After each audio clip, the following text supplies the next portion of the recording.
Sa ngalan ng Ama, ng Anak, ng Espiritu Santo. Amen. Ako po again, si Brother Bert Alba ng Servant Communities na bumabalik sa segment 3 ng aming programang sa Servants on the Web. Segment 1 po kanina was about the current events. Puro bad news po yung current events natin. Segment 2 is about the good news. Hindi bad news. Good news from the Lord Jesus. At ngayon po ito yung segment 3 is about Uplan Kaligtasan. Yan. So, Uplan Kaligtasan po ang ating topic sa segment 3 na to. Ano ba itong Uplan Kaligtasan? Meron po ako malaking tarpaulin dati na ginagamit sa pag ako'y nagtuturo nitong Uplan Kaligtasan.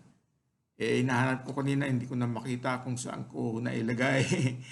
Malamang tinago ng kalaban. Yan. May kalaban po ba tayo? Of course, meron tayong kalaban. Sino yung kalaban natin? Yung ayaw ng ating kaligtasan. Yung gusto ang ating kapahamakan. Sila po yung ating mga kalaban. Marami po sila. Katulad din po ng COVID virus ang mga yan.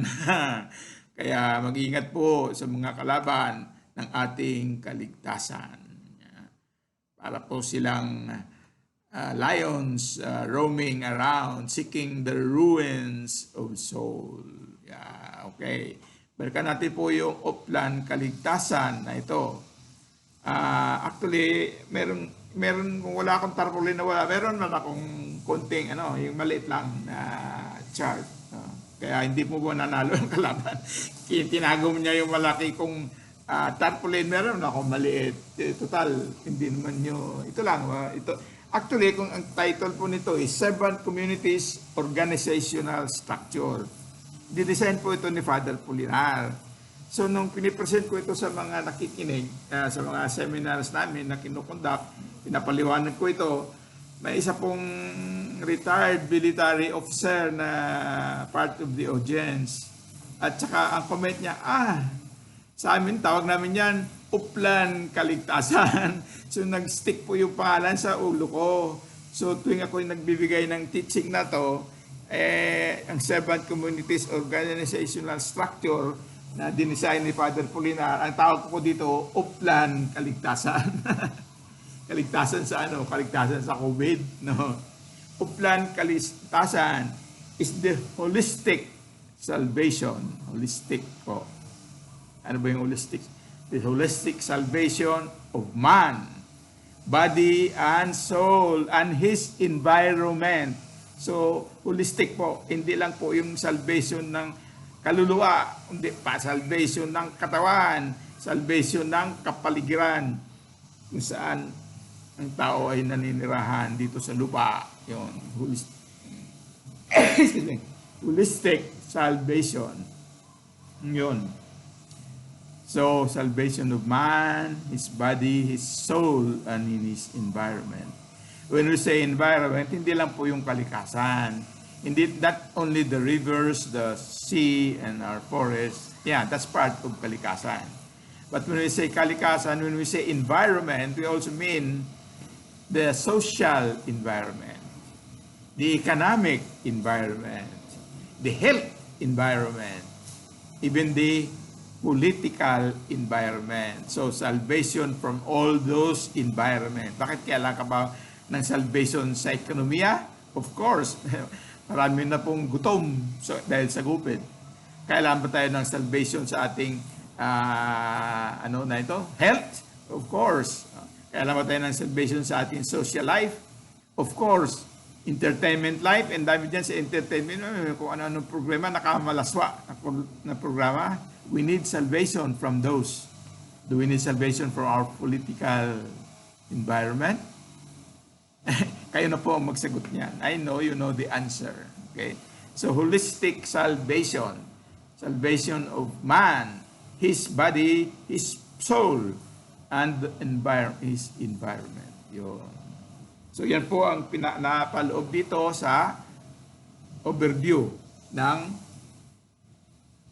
Uplan Kaligtasan. Pero ito po ay overview lang. Detalya. Ang detalya po, yung detailed tactics, detailed strategy, detailed ways to conduct this Uplan Kaligtasan, napapaloob po sa ating 5 volumes. Yan po. Hindi po sigrot-sigrot po yan. Ano lang yan? Bookstand. Yan po yung libro na yan. 5 volumes, no? Containing the detailed plans, tactics, strategy in the Uplan Kaligtasan. In our plan for holistic salvation of the body, the soul, and the environment of men, including his political environment, his health environment, his social environment, his economic environment. Nandiyan po lahat yan sa 5 volumes. Now, kung bibilangin nyo, 4 lang yan. Kasi yung isa, saan na ba yun? Nandito. Akala ko tinago ng kalaban. Ito po, yan. So, 5 po na libro corresponding to our 5 level of formation in the servant communities. Yung una po na stage, una na volume is pre-aspirancy stage. That's the first level of formation in our community. May 3 pong teaching manuals na nandito sa libro na to, volume 1. Yan po ay ang Ticket to Heaven. May Ticket to Heaven na ba kayo? Yeah. At saka yung Basic Charismatic Renewal Seminar. Pangalawang libro po dyan, teaching.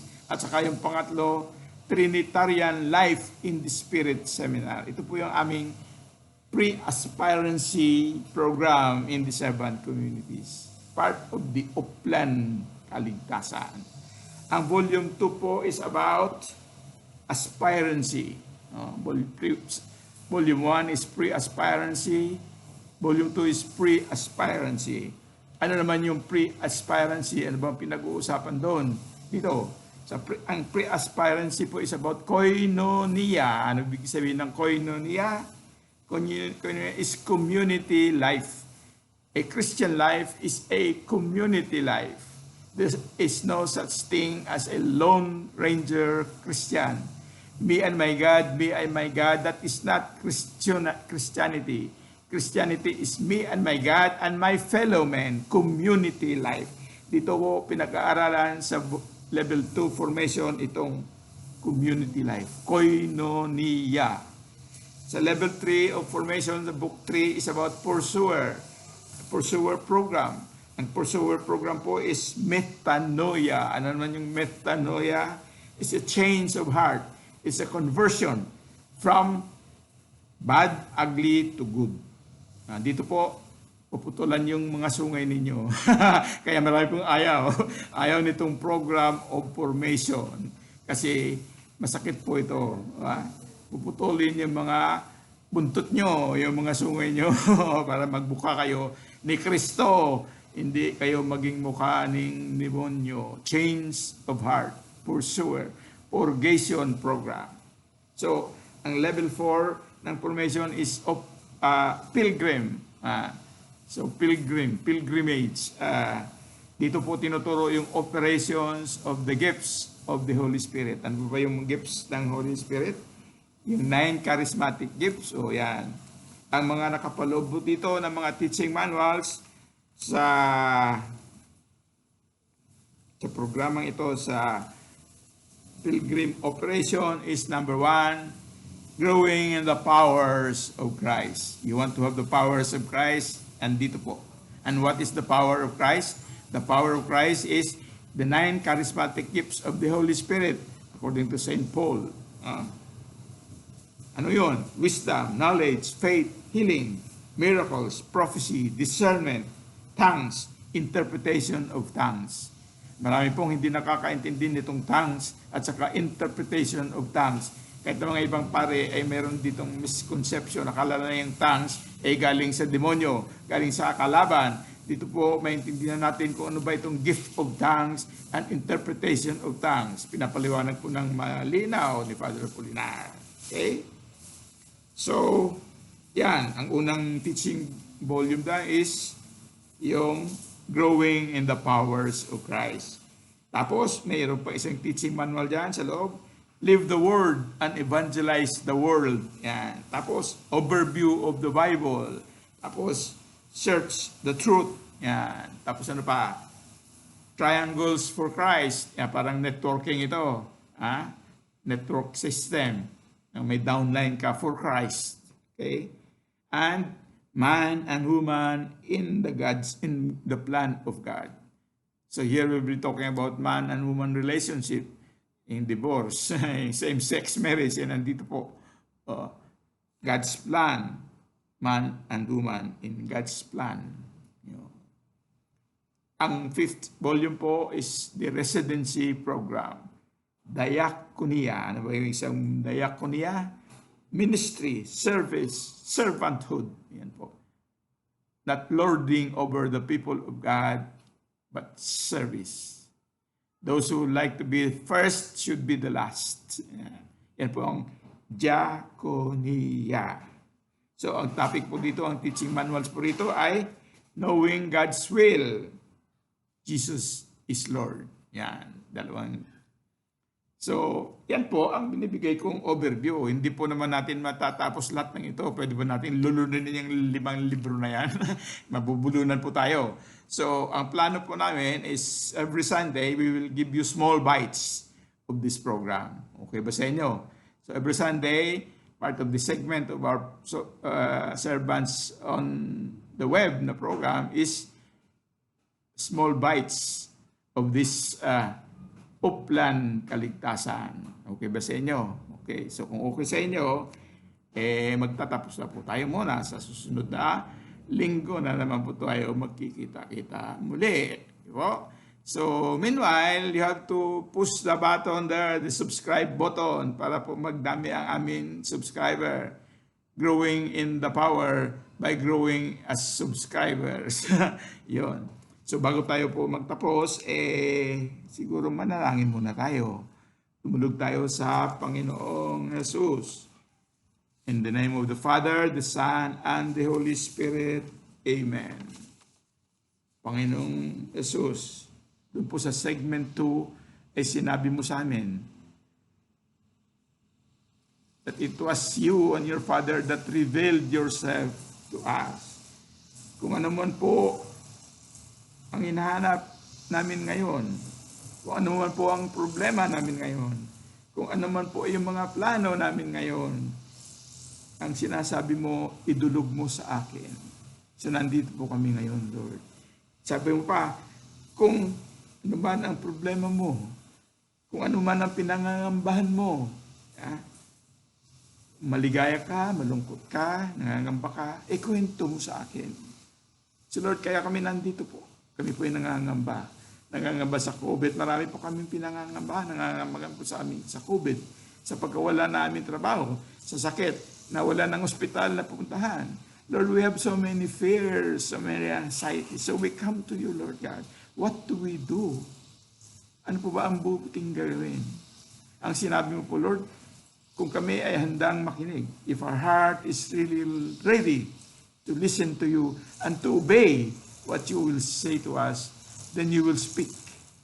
You will reveal yourself to us. Lord, we hold on to your promise. We hold to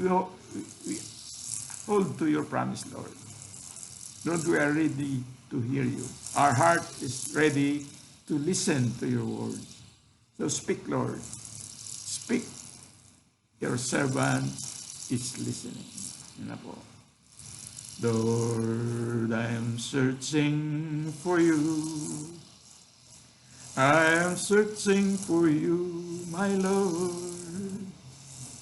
For you alone are the joy of my heart. Lord, I am searching for you. Reveal, Lord, I pray, yourself to me. Reveal, Lord, for I have no other way. Sa ngalan ng Ama, ng Anak, ng Espiritu Santo. Amen, amen, amen.